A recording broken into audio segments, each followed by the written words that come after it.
Vítajte pri ďalšej časti servisného manuálu záhradného traktora Wolfgarten Expert. V dnešnej časti sa budeme venovať servisným intervalom motora a všetkých jeho súčastí. Keďže je servisná knižka len v angličtine a nikomu sa nechce ju stále hľadať, natáčam toto video tak, aby ste si to mohli pravidelne skontrolovať, keď to budete potrebovať. Najprv vám ukážem jednotlivé tabuľky aj so servisnými intervalmi v angličtine. Čiže tu vidíte, čo musíte robiť na pravidelnej báze pri každom kosení. A na tejto strane vidíte, čo musíte robiť každých 8, 25, 50, 100, 250, 300 a 500 hodín. O chvíľu vám ukážem tabuľku aj s prekladom do slovenčiny, kde vám to postupne prečítam.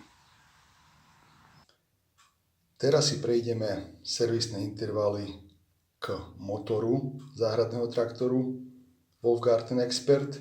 Príručka bola dodávaná len v angličtine, takže si urobíme tento videomanuál a prečítam vám ich, aby ste ich mohli kedykoľvek použiť. Pri akomkoľvek servisnom úkone vždy odpojte sviečky zapaľovania. Tieto servisné intervaly motora a jeho súčasti slúžia len ako orientačná príručka. Zvýšte frekvenciu údržby, ak si to vyžadujú operačné podmienky, to znamená, že máte napríklad zvýšenú prášnosť. Servis by mal vykonávať len autorizovaný Kawasaki dealer. Ak po záručnej dobe si servisujete záhradný traktor sami, tak drvivú väčšinu z týchto servisných úkonov aj s pomocou mojich videomanuálov zvládnete aj sami. Tieto servisné úkony sa týkajú konkrétnych motorov, a to Kawasaki FS 481, ktorý bol dodávaný s záhradným traktorom 92-160H, a takisto sa týkajú motorov FS 541 a FS 600V. Čiže denne pred každým kosením by ste mali urobiť následovné úkony, a to skontrolovať a prípadne doplniť motorový olej, skontrolovať, či nie sú uvoľnené alebo sa nestratili nejaké skrutky a matice, skontrolujte, či niekde netečie olej alebo benzín, skontrolujte hladinu elektrolytu v akumulátore, ak máte taký typ akumulátora, a skontrolujte alebo vyčistíte kryt prívodu vzduchu. Raz za 25 hodín by ste mali vyčistiť penový filter. Každých 100 hodín by ste mali vyčistiť skladaný papierový vzduchový filter, a to oklepom.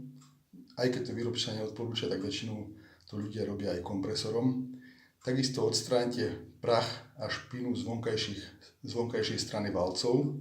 Utiahnite skrutky a matice, kde je to potrebné. A vymente motorový olej. Motorový olej by mal mať špecifikáciu SAE 10 2TB30 M4T. Prvýkrát sa motorový olej mení po 5 hodinách, prípadne podľa návodu, ktorý je dodávaný k motoru Kawasaki, po 8 hodinách. A potom následne každých 100 hodín. Zaujímavosťou je, že palubný počítač vás upozorňuje na to, že začne blikať, že máte servisný interval výmeny oleja, začne blikať H6 oil, to znamená, že ho máte vymeniť. Netreba to nejako resetovať, po 2 motohodinách automaticky červená kontrolka prestane blikať a začne blikať zase až o 100 hodín. Takisto každých 100 hodín vyčistíte a nastavte vzdialenosť elektrod zapaľovacích sviečok NGK BPR 4ES. Vzdialenosť elektrod musí byť 0,75 mm. Každých 200 hodín vymente papierový skladaný vzduchový filter a takisto vymente olejový filter. Každých 300 hodín vyčistíte spaľovaciu komoru, skontrolujte a nastavte vôľu ventilov, vyčistíte povrch sediel ventilov. To už by som asi nechal na autorizovaný servis. Teraz vám takisto prečítam niektoré odporúčania, servisné odporúčania, ktoré sú v návode na použitie. A to je spomínaný, po prvých prevádzkových hodinách by sa mal vymeniť olej, po prvých 5 prevádzkových hodinách. Po 10 prevádzkových hodinách všetky otočné miesta uloženia pojazdového a brzdového pedála namažte niekoľkými kvapkami ľahkého oleja. Po 25 prevádzkových hodinách všetky nožové riadie, len napínacie kladky a držiaky napínacích kladiek namažte na mazacích hlavicách mazacím tukom typu 251 HEP. Nechajte tieto práce vykonať v odbornej dielni alebo si to urobte sami doma. Ložiska kolies a nápravy predných kolies namažte na mazacích hlaviciach viacúčelovým mazacím tukom. To si môžete pozrieť v jednom z videotutoriálov, ktoré som natočil. Predné kolesa žacieho ústrojenstva namažte na mazacích hlaviciach viacúčelovým mazacím tukom. Po každých 50 hodinách prevádzkových nechajte odstrániť nečistoty a zvyšky trávy z hnacej prevodovky v odbornej dielni, prípadne si to urobte doma sami. Každé 2 mesiace, to platí len u batérie typu 2, naplňte články batérie až 1 cm pod plniaci otvor destilovanou vodou. Ktoré úkony treba robiť podľa potreby, tak tu patrí nabitie batérie. Ak nebudete dlhšiu dobu nárade používať alebo stroj záhradný traktor používať, odporúčame, aby ste batériu z náradia vymontovali a pred uložením, ako aj počas uloženia každé 2 mesiace a pred opätovným uvedením do prevádzky znova nabili. Ja to robím 2-krát ročne, a to po sezóne a pred sezónou.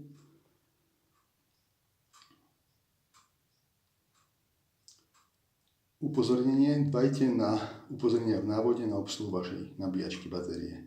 Výmena poistiek, nahradte vadné poistky len poistkami rovnakej veľkosti. Raz za sezónu namažte zuby mechanizmu riadenia viacúčelovým tukom, namažte klby riadenia niekoľkými kvapkami ľahkého oleja, namažte všetky otočné miesta a ložiska ako ovládacia páka a výškové nastavenie žacieho ústrojenstva niekoľkými kvapkami ľahkého oleja.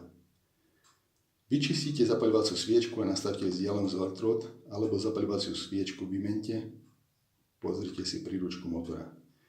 Nechajte v odbornej dielni namazať špeciálnym tukom odpúšťajúcim vodu zadné osy kolies. Nechajte v odbornej dielni naostriť alebo vymeniť rezacie nože. To sú také základné odporúčania. Prípadne môžeme ešte doplniť to, že pri odstavení v zime batériu vymontujte, nabite a uložte na suchom a chladnom mieste chránenom pred mrazom. A takisto dbajte na to, aby ste palivo na zimu z nádrže buď vypustili, alebo ho úplne vyjazdili, pretože sa môžu usádzať rôzne nečistoty a zanášať palivový systém. To by bolo asi všetko k týmto servisným odporúčaniam. Pevne verím, že vám to aspoň trošku pomôže v tom zmysle, že nebudete musieť siahať stále po servisnom manuále, ktorý máte niekde odložený. Prípadne to pomôže tým, ktorí servisný manuál nemajú vôbec. Ďakujem za pozornosť a prajem pekný deň.